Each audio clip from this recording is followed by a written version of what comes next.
Bismillahirrahmanirrahim. Assalamualaikum warahmatullahi wabarakatuh.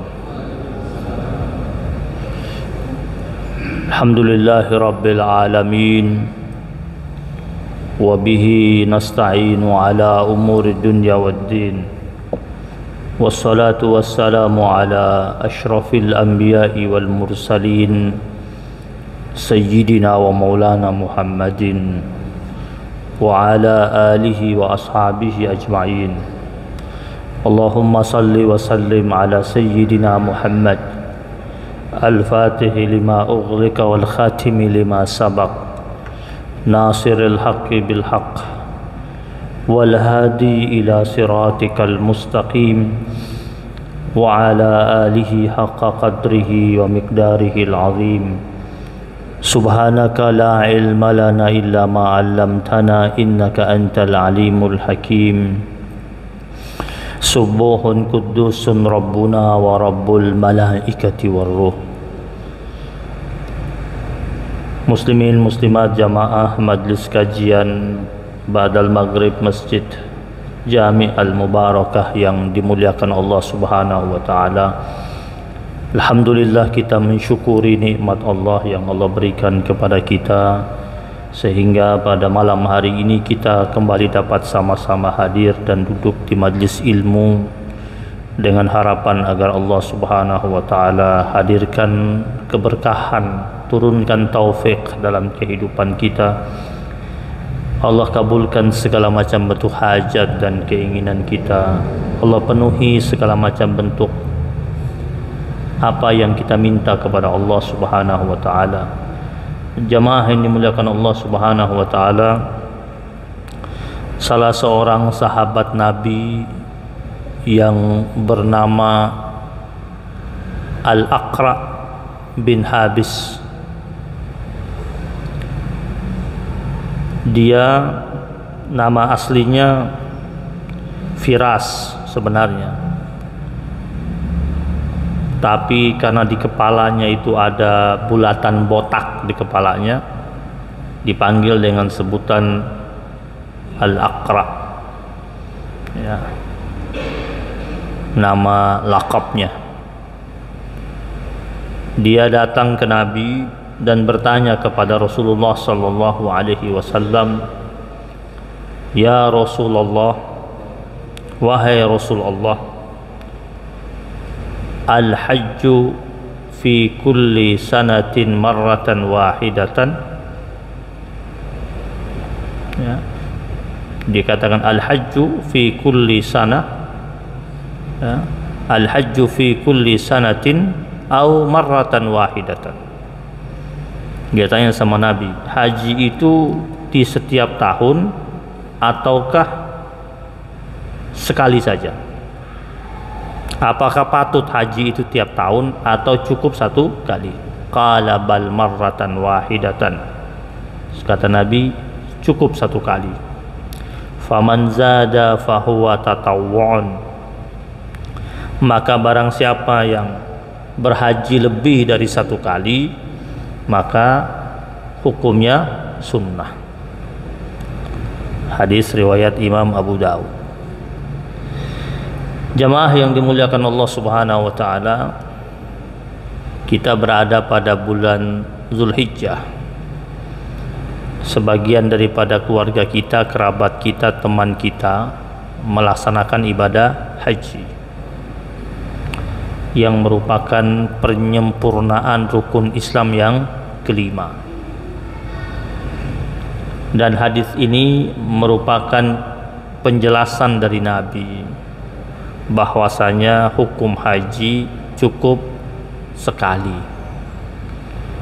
Kalau ada yang berangkat berkali-kali, jatuhnya sunnah.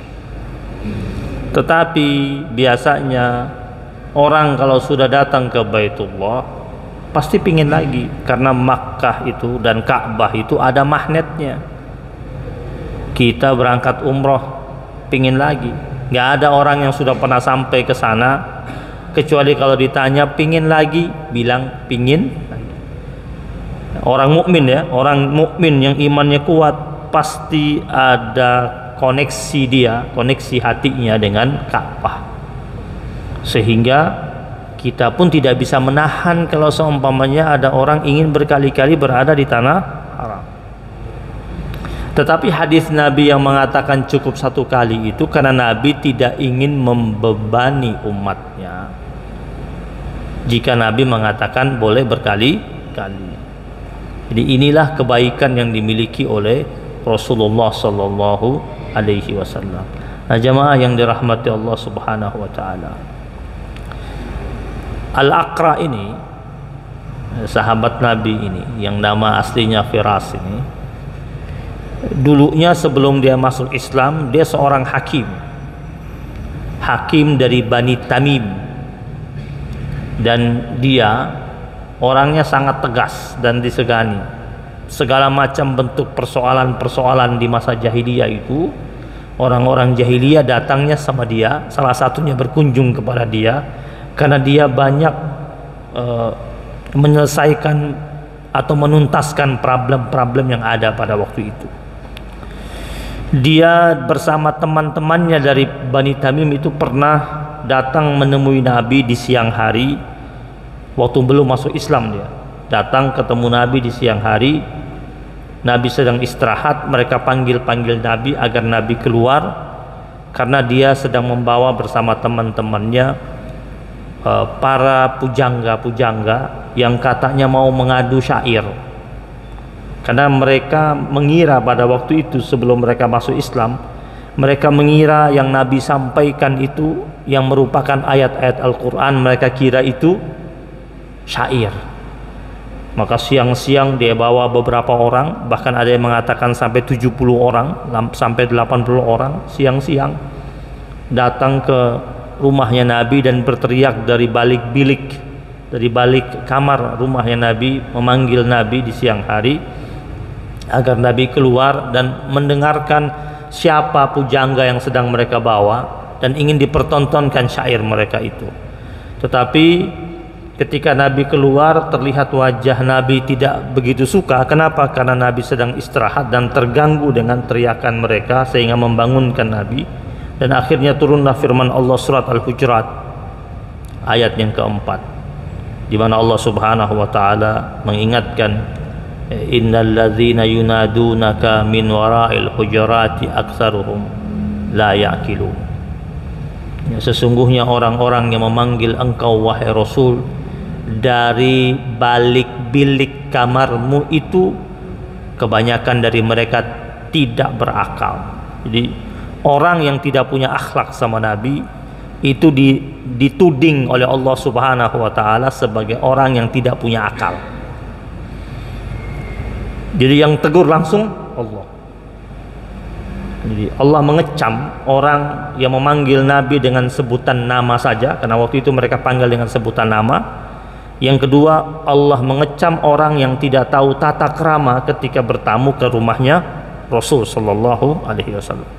Maka kita pun ketika memasuki kota Madinah itu kita harus jaga tata krama, khususnya apalagi ketika kita masuk ziarah ke makamnya Rasul sallallahu alaihi wasallam.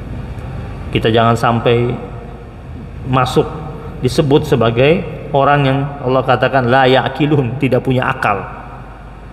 Karena tidak punya tata krama, tidak punya adab, tidak punya akhlak kepada Rasulullah sallallahu alaihi wasallam.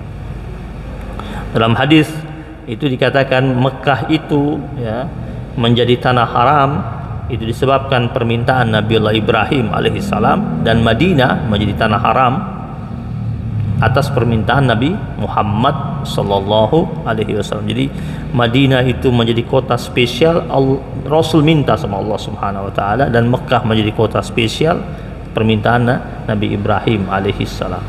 Jamaah yang dirahmati Allah Subhanahu wa taala, kemudian setelah itu Al-Aqra ini di kemudian hari masuk Islam.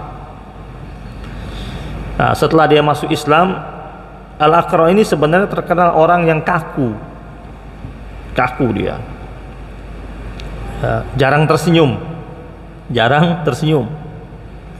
Bahkan dapat dikatakan tidak pernah bermain sama anak-anaknya, bercanda begitu. Jadi waktu suatu hari, menurut sahabat Nabi Abu Hurairah, Al-Aqra lihat Nabi sedang bermain dan bercanda dengan dua cucunya Al-Hasan dan Al-Husain. Nabi menggendong-gendongnya, menaruh di atas pundaknya Nabi sambil bercanda-canda dengan dua cucunya tersebut.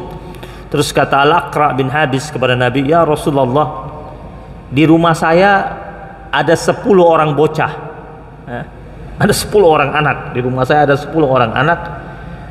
Tidak ada satupun dari mereka yang saya peluk dan saya cium." Karena dia lihat Nabi peluk, cium dua cucunya itu.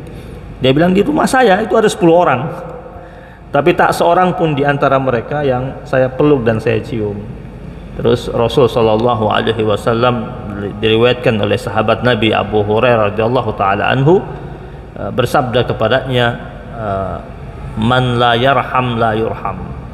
Jadi asbabul wurud hadis ini itu menurut Abu Hurairah itu ketika Al-Aqra ditegur sama Nabi, kata Nabi, orang yang tidak mencurahkan kasih sayang maka dia tak akan mungkin mendapatkan limpahan kasih sayang. Artinya kita ini dalam hidup kita, kalau pingin mendapatkan cinta, pingin mendapatkan kasih sayang, wujudkan terlebih dahulu kasih sayang itu. Jadi Nabi menegur dengan cara halus, man la yarham la yurham, yang tidak memiliki sifat kasih sayang atau cinta kasih, dia tidak akan mungkin mendapatkan curahan kasih sayang daripada orang-orang yang ada di sekitarnya. Nah, jemaah yang dirahmati Allah Subhanahu wa taala, apa itu haji?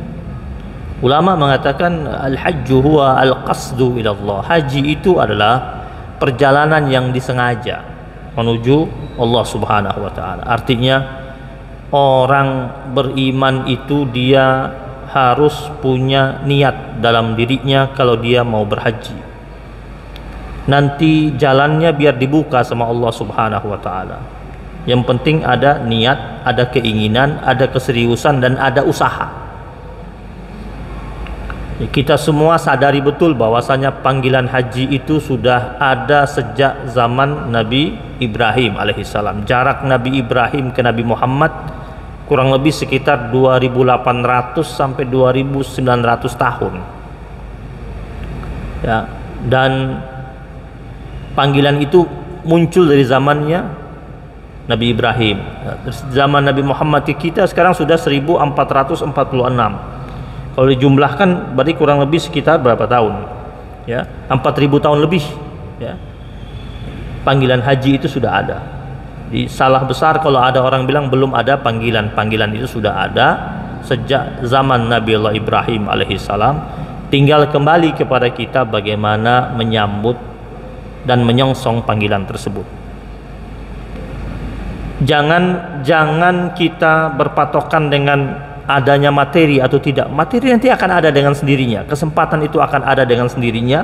Yang penting ada niat kuat, ada unsur kesengajaan yang serius di hati kita, kita mau berhaji.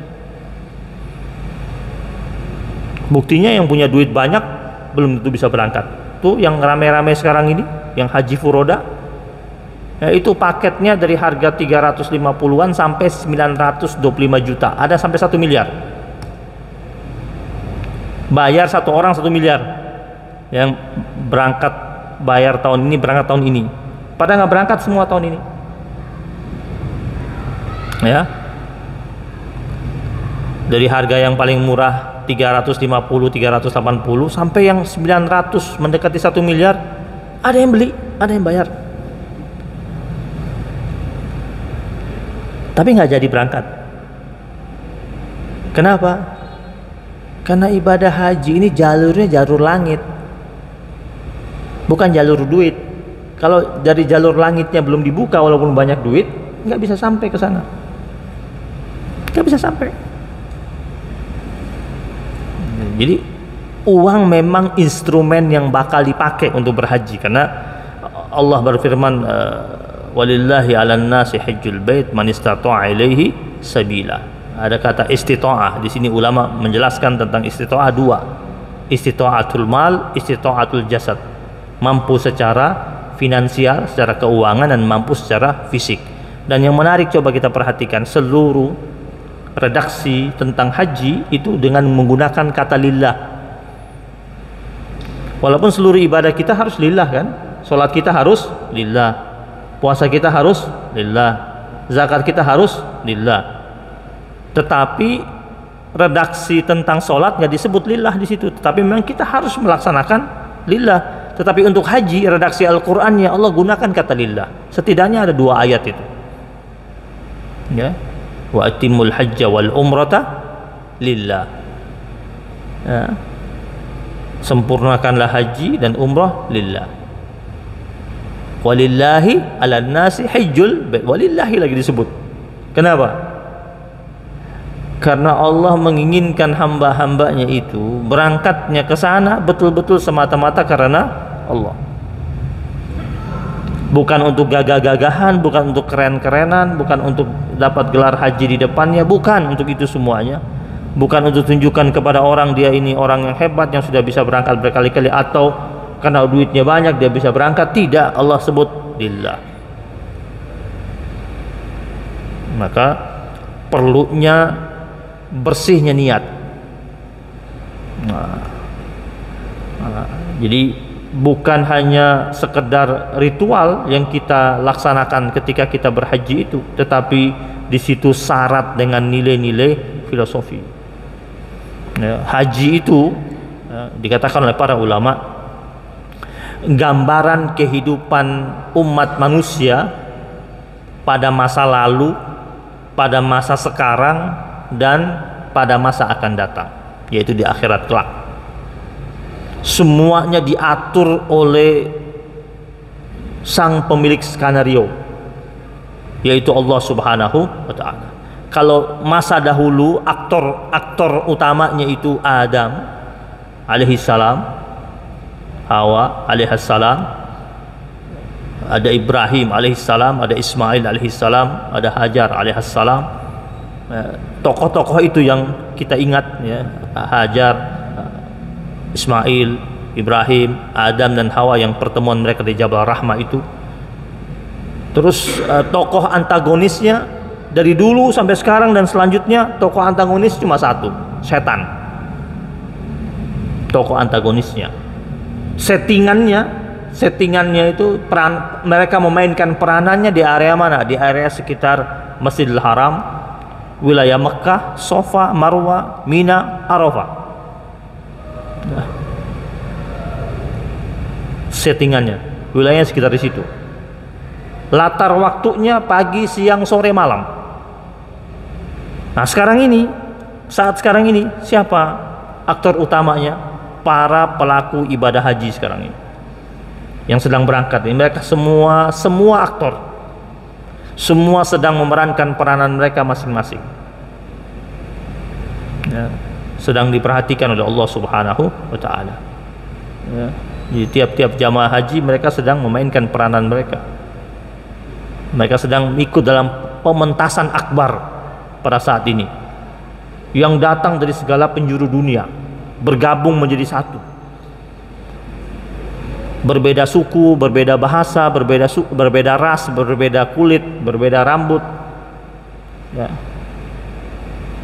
Mereka hadir semua di situ.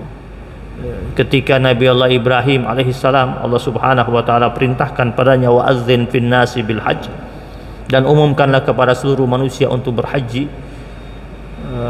Nabi Ibrahim waktu itu bilang sama Allah, ya Allah, suaraku tidak mampu didengar oleh seluruh manusia yang ada di dunia ini.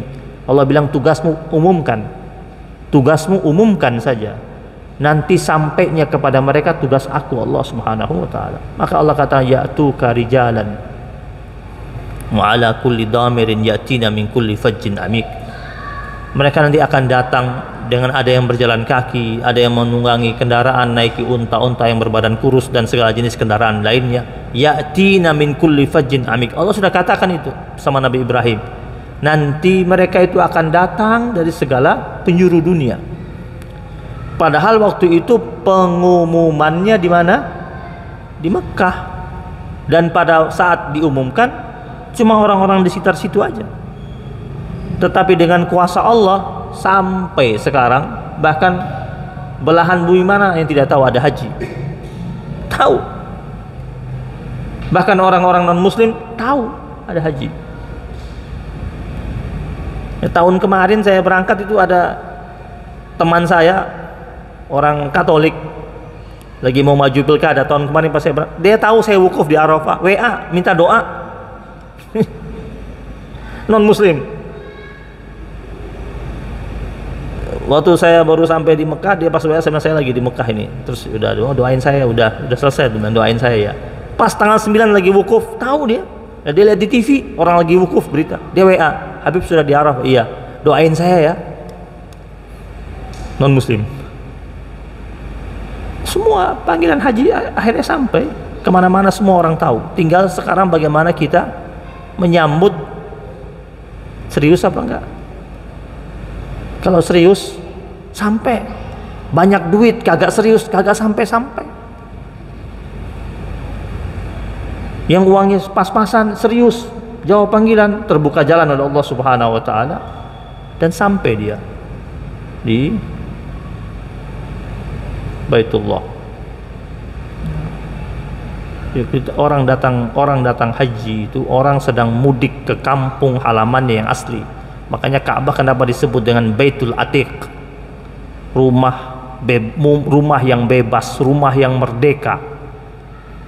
Merdeka buat siapa? Merdeka bagi seluruh muslimin muslimat untuk datang mengunjungi tempat itu.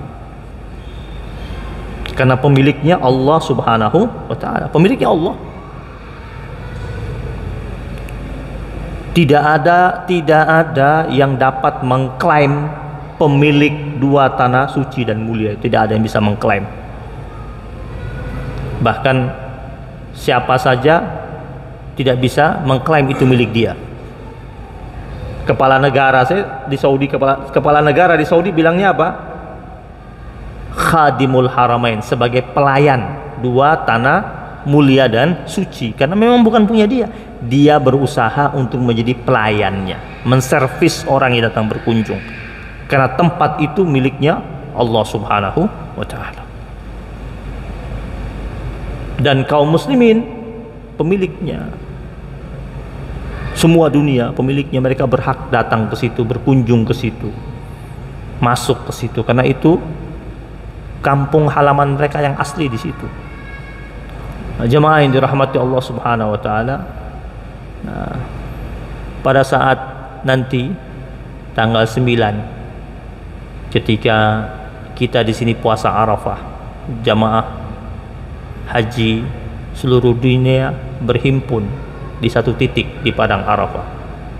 Nabi pernah bersabda, Yaumul Arafah Yaumur Rahman. Yaumul Arafah Yaumur Rahman, Yaumul Ma'rifah wal Irfan.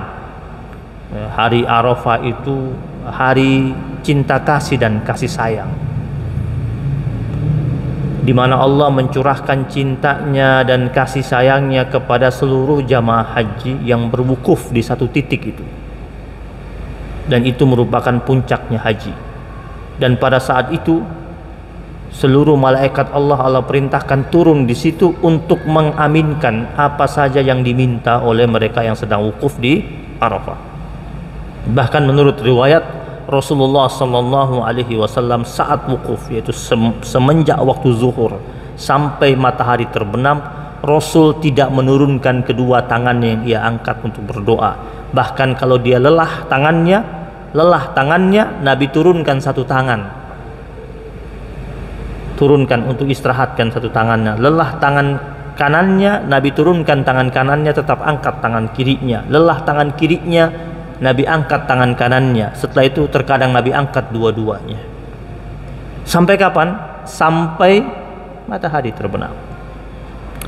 Menunjukkan betapa seriusnya Nabi dan khusyuknya Nabi di waktu wukuf di Arafah.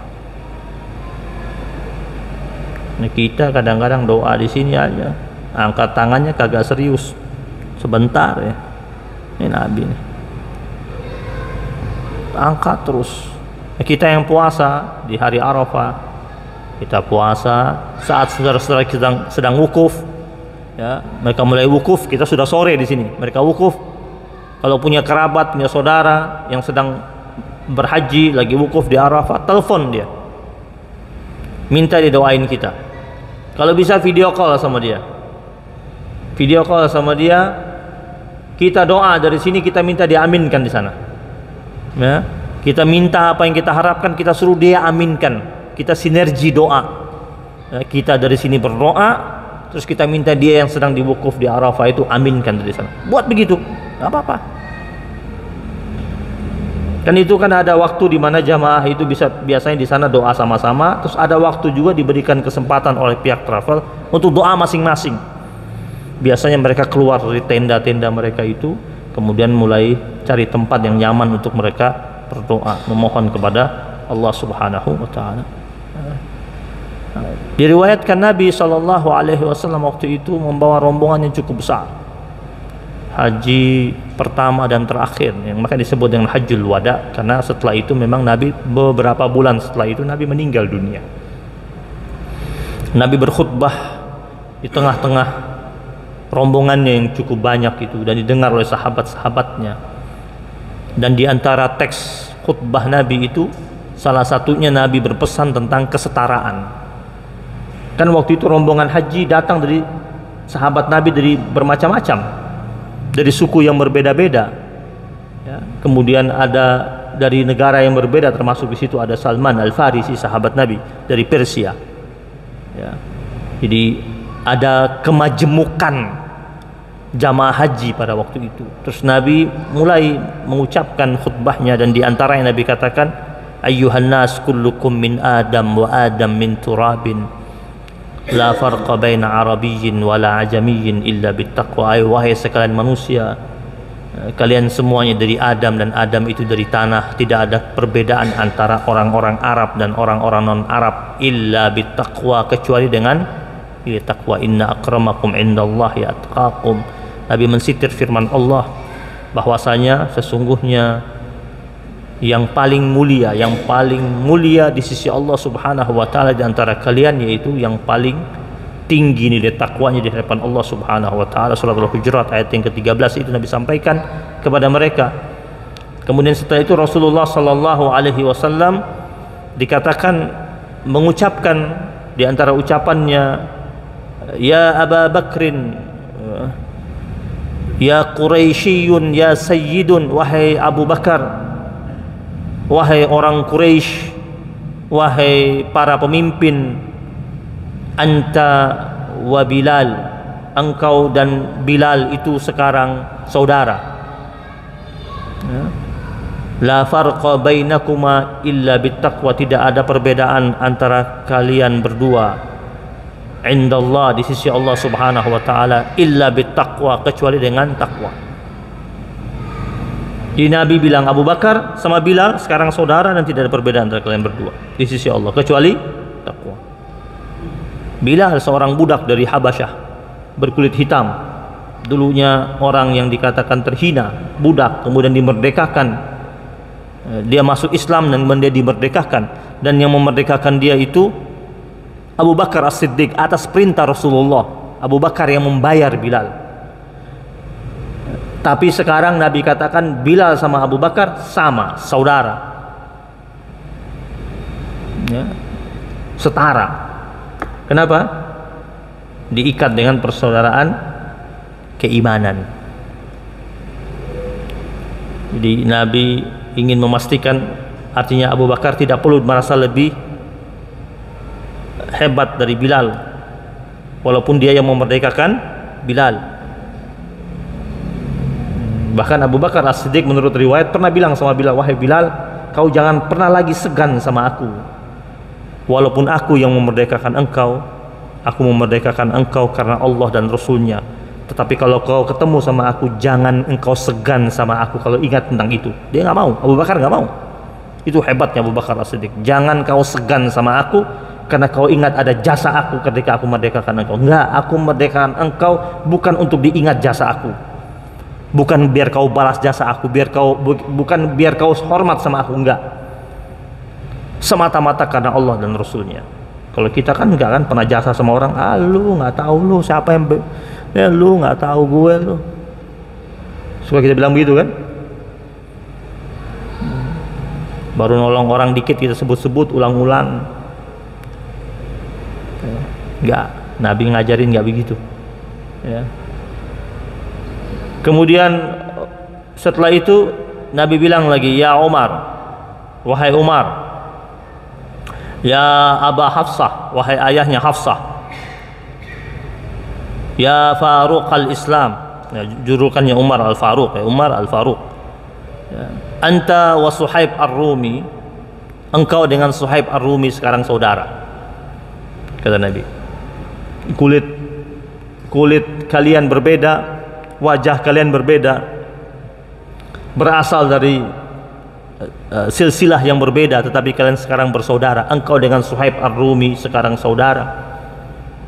La farqa bainakuma illa bittaqwa, tidak ada perbedaan antara kalian berdua kecuali dengan takwa. Terus Nabi bilang lagi, ya Ali ibn Abi Talib, wahai Ali putranya Abu Talib, anta wa Salman al-Farisi, engkau dengan Salman al-Farisi sekarang saudara. Engkau dari Arab, dari Mekah, Salman dari Persia.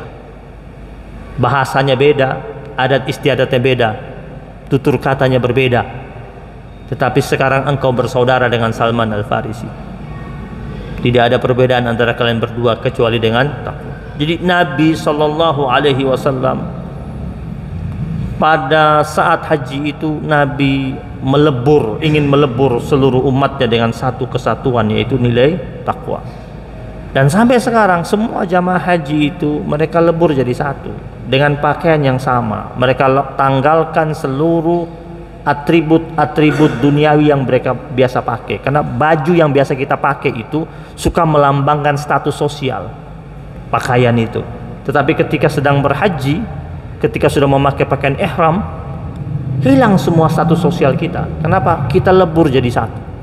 Bahkan kadang-kadang kita nggak tahu itu kalau yang duduk di samping kita itu dengan pakaian yang sama dengan kita, dia seorang pejabat besar, uangnya banyak di kampungnya, atau mungkin pedagang hebat di kampungnya.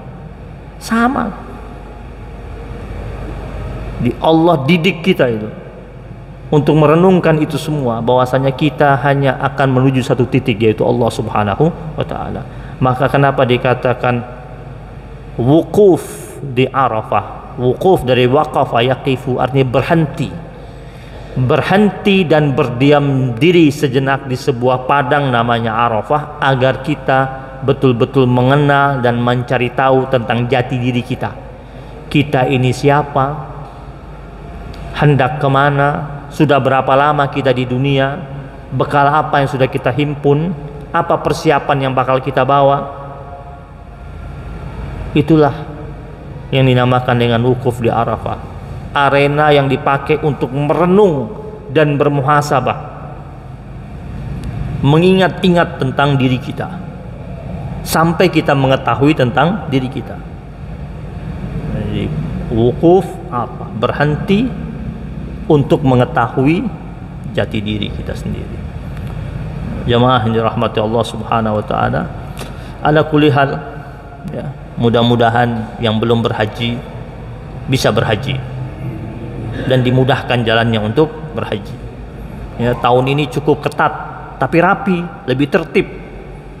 Tahun kemarin itu banyak sekali masalah, bahkan lebih dari 1.000 orang meninggal dunia karena banyak orang berangkat dengan visa-visa ilegal, bukan pakai visa haji. Karena kalau visa-visa ilegal itu dia nggak bisa ambil hotel, kemudian tidak punya tenda di Arafah, tidak punya tenda di Mina. Tapi kalau resmi dia bakal pasti punya tenda di Arafah, punya tenda di Mina. Tahun ini saja masih panas. Tahun kemarin itu di Arafah 52 panasnya.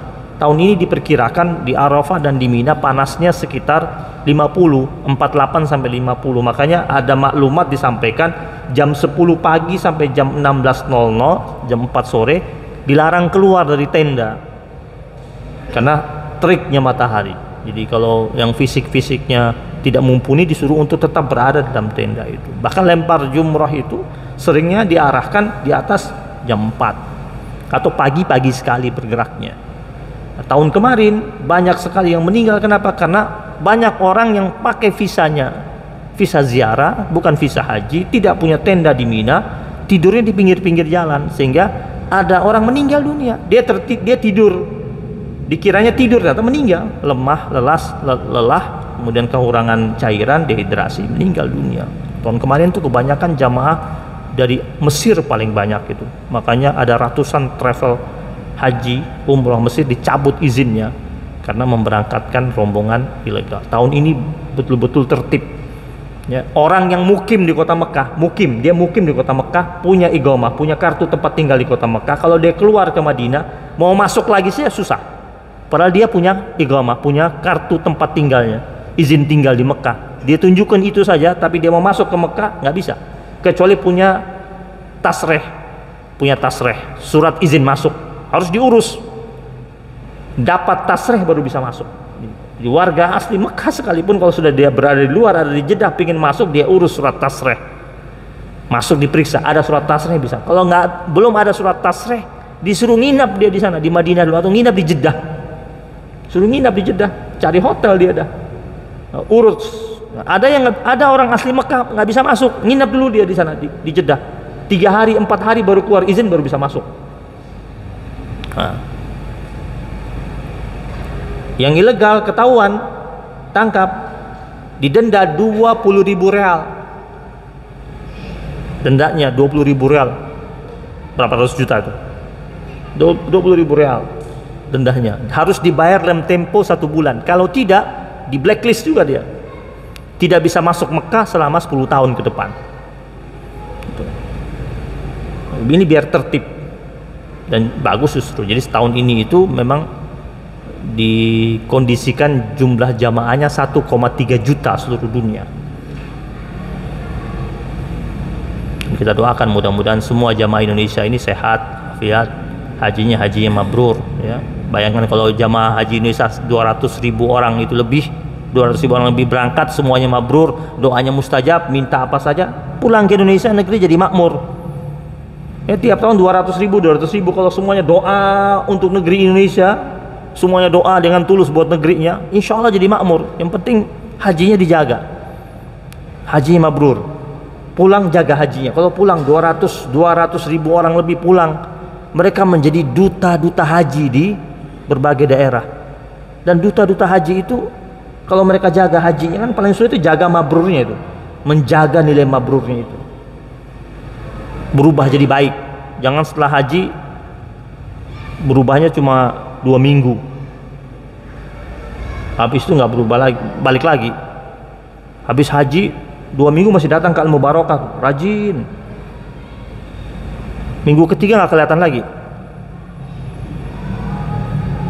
Oh, jadi udah haji pulang berubah semuanya, ganti gaya hidup, ganti komunitas, ganti pergaulan.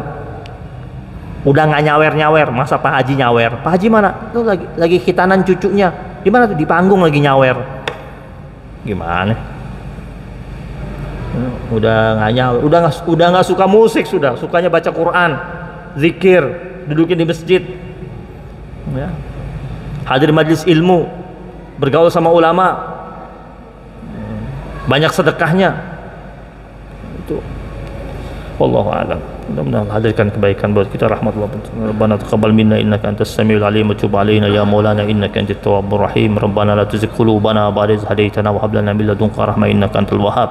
Rabbana innaka jami'un nas liyaumin la raiba fi innaka la tukhliful mi'ad. Rabbana atina fid dunya hasanah wa fil akhirati hasanah wa qina azaban nar. Wa sallallahu ala sayyidina Muhammadin nabiyil ummi wa ala alihi wa sahbihi wa baraka sallam. Alhamdulillahi rabbil alamin. Subhanakallahumma bihamdika asyhadu an la ilaha illa anta astaghfiruka wa atubu ilaik. Wabillahi taufiq wal hidayah wal ridha wal inayah wal afu minkum. Wassalamualaikum warahmatullahi wabarakatuh.